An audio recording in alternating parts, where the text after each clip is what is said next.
في الجو ده مفيش احلى من اننا نعمل شوربه. هنعمل النهارده مع بعض شوربه العدس الخطيره دي، هنعملها بطريقه حلوه قوي هتخلي طعمه تحفه. يلا بينا نشوف الوصفه.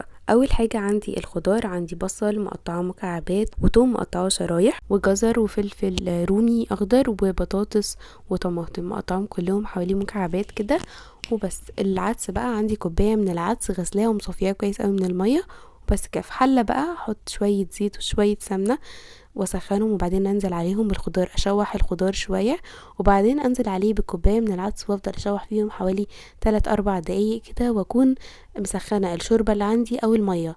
لو ما عنديش شوربه بستخدم الميه السخنه، بدوب فيها مرقه وبس كده. بحط بقى الميه او المرقه اللي عندي لغايه ما تغطي الخضار كده بشويه، وبعدين اغطيهم واسيبهم يستووا.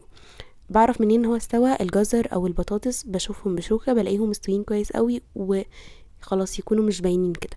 ببدأ بقى ان انا اضربهم في الخلاط، والخلاط افضل كتير من الهاند بلندر في الوصفة دي.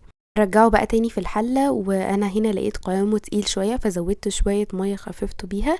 انتوا بقى ممكن تضيفوا مية تاني تخففوه او تتقلوه، يعني اظبطوه القوام على زي ما تحبوه، بتحبوه تقيل او خفيف على ذوقكم. بصوا بقى هنا قوامه كريمي ازاي وناعم كده، ده بسبب الخلاط. الهاند بلندر ما بيدينيش النتيجة دي. زودت بقى كمان دلوقتي التوابل اللي عندي ملح وفلفل اسود وكمون وبابريكا وبهارات ورشة كركم صغيرة بتظبط اللون جدا والطعم كمان. حطيت بقى البهارات اللي عندي دي او التوابل وقلبتها مع العدس كويس، وكمان ضفت معلقتين كبار صلصة، معجون صلصة طماطم، بيخلي الطعم حلو قوي وبيظبط اللون جدا. جربوها بجد هتعجبكم قوي. وبعد بقى ما قلبته خلاص كده وخد غلوة كده، بس العدس جاهز.